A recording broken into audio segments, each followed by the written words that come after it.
everybody. Welcome to Lakers Live Postgame Show presented by the Ultimate Sports Show. I'm here with Manny. Medina could not make it today for the postgame show, but Lakers lose a tough one tonight, 111-97.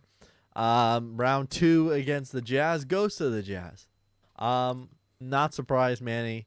Same. The Lakers just did not play well. We just did not play up to par. We were talking about a pregame show, and we just said, like, look, we have to keep consistent with how we play. We have to guard the three. We have to keep the boards, crash the boards. Lakers defense was just not sharp at all. They just looked like they didn't really care about it, and they just kind of said, you know what? We don't really want this game. Yeah, absolutely. I'll admit I was incredibly wrong because I did say in the pregame that it was going to be a 5 to 10 point game, and it ended up being a 14-point game. At the third quarter, we were down by 20. I was not very happy with this game. It was horrible, but the one bright spot I'll admit was the fact that we shot 40% from three, because I have been complaining many times, and you and Medina as well, all three of us actually, we've been saying that three-point shooting has not been consistent. But 42% from three is not so bad. And one guy that's been a big bright spot the past few games, KCP, he did pretty well in that department in my opinion. He had 5 for 7 from the three-point line, 15 points, but shout out to Taylor Horton Tucker. Who saw this coming, Aaron, in my opinion? 24 points in 28 minutes. 3 for 5 from 3. 8 for 13 from the field. Very good game. Kuzma as well. We were talking that he's been very inconsistent. I'll admit, he shut us up tonight. He shot 8 for 13 from the field. 1 for 3 from 3. 17 points. He had 3 assists to go with it. Not the worst. My player of the game, Dennis Schroeder, he had 15 points. 6 assists. I was wrong about the 11 assists. It's all good. 6-11 from the field. But your guy Drummond really struggled. And in my opinion, that's very unacceptable from Drummond. The reason why I say that is because if you're a center, you should be shooting like really above 50% from the field. Yeah. And he shot 3 for 12. Drummond. This is by far your worst game as a Laker. I get that you had 8 points and 8 rebounds, but to shoot 3 for 12, that is horrid in my opinion. But honestly, I gotta give credit where it deserves, like I always say, to the Utah Jazz. They played really well. Bojan Bogdanovic has always been a very consistent shooter in his career. He had 19 points, shot 7 for 12 from the field. Rudy Gobert, 14 points, 10 rebounds. We already knew he was going to kill it on the boards. We knew he was going to get a double-double. He's a great player always. Mike Conley had a double-double as well. 14 points, 10 assists, 5 for 11 from the field, 3 for 6 from the 3. Joe Ingles, I mentioned that he's a great shooter in the pregame. He shot 5 for 8 from the field with 21 points. And Jordan Clarkson, former Laker young core, he, if not for Montrezl Harrell, because Montrezl Harrell hasn't been that great the past few games. This could actually hurt his 6th man of the year chances. And Jordan Clarkson, now, in my opinion, I'm sorry, I love you, Trez, but you're out of it now. You're not getting the 6th man of the year. My 6th man of the year is going to go to Jordan Clarkson this year. Because off the bench, he's been doing it very consistent all season long. He had 22 points, shot 2 for 4 from 3, 9 for 14 from the field in only 32 minutes. Jazz played well, but I just feel like we could have shot better. We shot great from the 3, but Matthew, you called it like it. You call it like it is. We played like S star star star. We played horrible. Yeah. Obviously, I'll speak with Drummond. I mean, not up to par. I mean, you pretty much hit it on the spot too. I was expecting him to just go out there and dominate again. You Gobert gave him a hard time as well. I will always say, if you're not giving your best, you're letting the team down. You can't let us down. You played a great game against Utah. Don't get me wrong, they didn't have Gobert in the last game. But you still have to attack them like you're any big guy, just go. You gotta attack these big centers because if you played like you play against the Joker, then it's gonna be a very rough series because you gotta get after them. You gotta attack the paint. You gotta go after these big guys. Yeah, you have to. There's no excuses. There's no nothing. You said you're in great shape. You said you're motivated, and you got to stay hungry because guarantee LeBron and AD were just looking at this game and says, come on, you got to get in there. You got to attack the paint. Lakers, now don't get me wrong, Manny, I know you want to touch on this too. Lakers actually shot well from three, which is kind of one of our things that we kind of talk about typically, why they've been struggling. They shot great. They shot a decent percentage from three tonight. It's just the paint. Gobert just gobbled up their paint. Obviously, there was a huge block. I give credit to Gobert, his defense, blocked up Montrezl Harrell. I mean, like clean as can be of a block. And you know what? I respect that because it's hard fought. It's hard fought basketball. But I just feel like the Lakers just let this get away. You let them go up by 25 in the game. The energy just wasn't there. And the energy, I like how you mentioned that the energy was awesome because we had that energy at the start of the first quarter when it was like I believe it was like a 3-point game. It was like 21-18, and then like after that we just looked very disinterested. It looked like we didn't want to be there. I think it is because Gobert played this game, but we can't use it as an excuse, Laker Nation, because I get that he didn't play last game, but we still won because both teams were injured. But we can't use it as an excuse that Gobert played and we lost. Yes, I know I wrote like a pretty stupid tweet that it was a Mickey Mouse win for the Utah Jazz, but I just Twitter most of the time is for me to just troll. But honestly, in my opinion, we shouldn't use that as an excuse because our guys could have been better. Andre Drummond, you could have been better if you would have actually cared about stopping Gobert. That the game would have been a lot different. He wasn't exactly that aggressive. We also both mentioned that he didn't shoot very well because I think it was also because he was shooting just so much immense pressure with Gobert in the paint. But not only that, but we also made them shoot to 57% from the field, 45% from the three, and they shot 90% from the free throw line as well. They shot 50, 40, 90. That is unacceptable. If a team is going to like basic NBA rules, as people already know, if you're shooting 50, 40, 90 in the game, you're 100% going to take home the W. And that's why Utah Jazz won, because they shot 50, 40, 90. I don't care what else happens in the game. If you're shooting 50, 40, 90, you're gonna come home with a W. And that's the problem that we had. We let them shoot very well. They shot well from the field. They shot well from the free throw line. They shot well from the three. And if that keeps happening, I don't know. But I'm just hoping AD comes back Thursday because that's going to ease a bit of the pressure off Drummond, because Drummond's has that mentality right now that I have to be the only one right now because Gasol is not getting minutes, so I have to be the only one that's going to try to guard the paint. But when AD comes back Thursday, knock on wood that he does, because we don't know if he's coming back Thursday or Saturday, but if he does, it's going to ease off the pressure off Drummond, and now AD is going to have to do that, and Drummond's going to have to do that. Yeah, I mean, and the thing is about this this game is, you know what, you gotta bounce back. You lost it. It's not going to be the only time you're going to see Utah. We know that. We talked about it. That we could very much see them in the playoffs. And there is always a possible chance of seeing them if we both make it to the Western Conference Finals.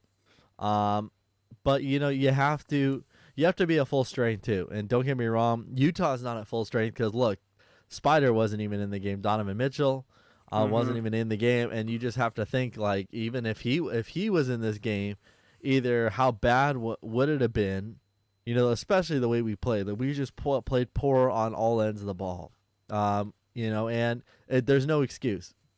No excuse. The Lakers got to play better. And if Mitchell had played, it could have possibly been a lot worse. So Lakers caught a break by losing by what they did, but it could have been a lot uglier. Oh, that's absolutely facts what you just said. If Mitchell would have played, I guarantee we would have lost by. It would have been a 25, 30 point blowout because Mitchell's known. He's one of those like guys that's like known for just going off on the Lakers. We all remember what happened during the rebuilding years with like Lonzo, Ingram, and Hart and Kuzma. There was a game in Utah where he absolutely postered the hell out of Lonzo. So yeah, it would have not been a. It was already not a pretty game, but it would have been a hell of a lot worse if Mitchell played. But the thing is, I just feel like this game could possibly be a motivation for us because, like I said before, Drummond's not going to have as much pressure if AD comes back, but who knows if he will come back. And also, Laker Nation, I don't think we talked about this in the pregame show, but I'm going to mention it right now in the postgame. Apparently, LeBron is actually starting to do some non-contact activities. So maybe after AD comes back, LeBron can follow suit and come back, and that would be very, very huge because we're kind of we took a bit of a not a big nosedive in the standings, but we went from like second to fifth. So we don't want us to going down to the play-in tournament, even though I disagree. We're gonna go to the play-in tournament, and if we get LeBron and AD coming back, it's not gonna be as bad. We could probably go up to like the 4 or 3 seed because Laker Nation, we all want to get home court advantage in the first round. Because, yes, I know I won't be really nervous if we don't, but home court advantage is huge, especially now that there's no more bubble. Now we're going to be back in NBA arenas, so it's going to be a big step for us to be there. And if LeBron and AD are back, it's going to be even better. Yeah. Nanny, you hit it right on the totem pole. Thanks. It's just, we obviously talked about this, and for those that missed out earlier, Anthony Davis plans on playing. From way it looks, we're not calling everything official, but from the way it seems, from the way we kind of have been talking about it on and off the air as well, saying, look, it's probably better that Davis doesn't worry about Utah and worry about playing Dallas because that's where they're going to really need you, and use the extra games to get yourself conditioning right, get your body all together, and be ready to get out there in game shape and just go out there and play. And, I feel like, they've been honestly like, shout out to Davis and LeBron because, not many people have been saying like, yes, like, oh my God, they need to get out on the court, and they need to be there. They need to get there, and we need them desperately. They've been there. LeBron and AD basically have been there almost every game, sitting on the bench. And countless times do you look at the Lakers accounts or ESPN or somebody, and they're actually showing LeBron and AD sitting there coaching these guys, like literally saying like, you need to be here, you need to put a back screen on this guy and cut to the ball. Mm-hmm. This is the kind of encouragement you could ask for. Like, this is the best thing you could ask for one of the two greatest guys on our team, to give these young guys and give the whole team help, give them hope, keep them encouraged to say, look, you made a mistake here, you let this guy go, you have to watch out for this. These guys are all getting better as part of this team. THT, Caruso, everybody, all the young guys, KCP, they're all getting better, and they're all learning because of LeBron. And, LeBron and AD, I should say, both of them, because they're just helping him. And they don't get enough credit, obviously, because, credit is where credit's due. And those guys right there have been helping our team out as much as they can. They were again tonight. And, that's all they have been able to do. And Laker Nation, we got to appreciate that as well. Absolutely. You hit it spot on right there. That the fact that, and I even mentioned this in the pregame show as well, that it's good that to have LeBron and AD communicate with each other, communicate with the team. The reason I mentioned that THT, they were communicating with him in the pregame, and look what he did this game. He dropped 24 points in 28 minutes. His confidence is really boosting great, THT, and that's what I like to see from him. But as long as our chemistry is there, I'm not worried, Laker Nation, because LeBron and AD are the best 1-2 punch combo in the NBA today. So we know they're gonna get it done. They'll come back. We don't have to stress over that because like guys, let's just say that they like AD doesn't come back against the Mavericks. I'm still not worried just because the playoffs are going to start very soon. There's 14 games left in the regular season. Like, we shouldn't have that stress that oh, when is he going to come back? When is he going to come back? Is he going to come back now? Is he going to come back tomorrow? Is he going to come back the next day? The next day? No, we'll be fine with that. Even LeBron too. He's clear. Like I said, he's clear for non-contact activity.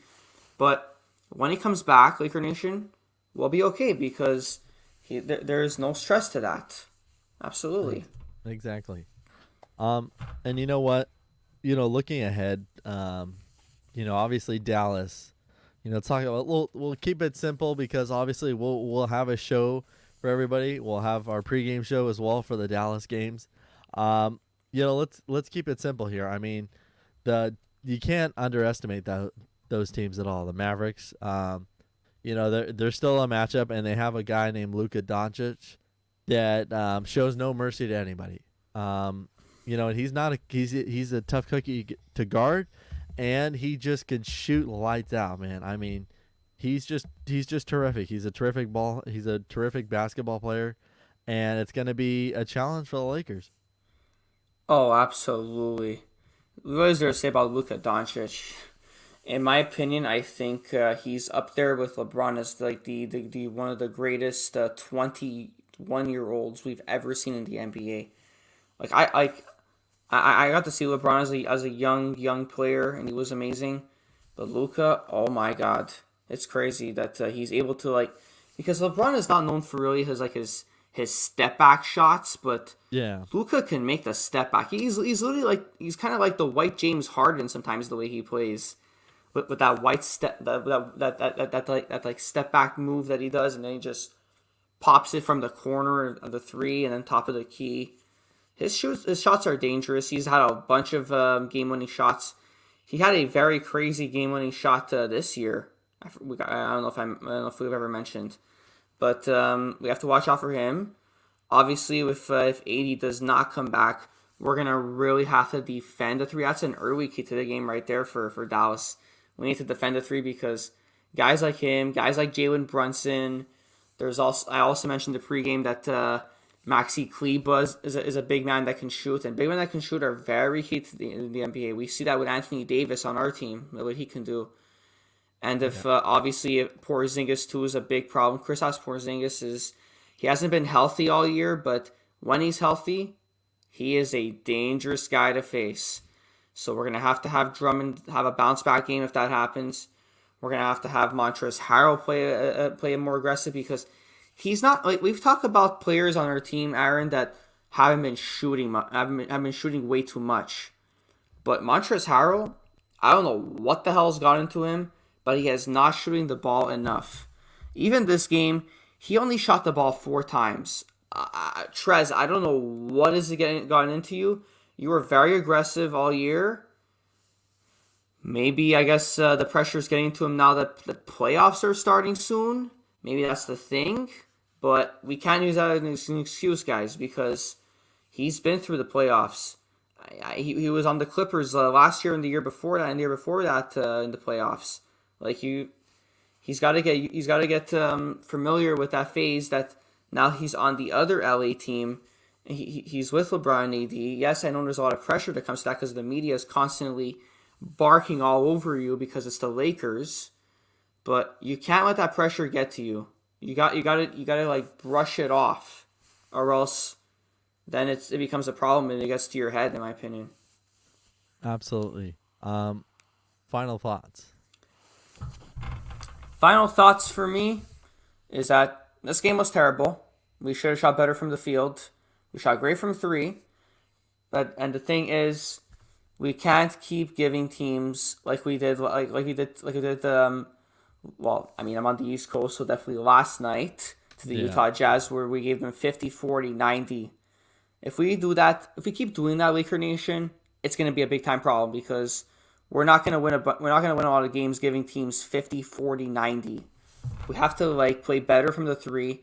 There's games like there's like the problem is with this with our Lakers are in my opinion is Yeah. that there's some games where we end up like shutting down teams from the three. They only end up shooting like 20% from three, and there's other nights like this where they're shooting 46% from three.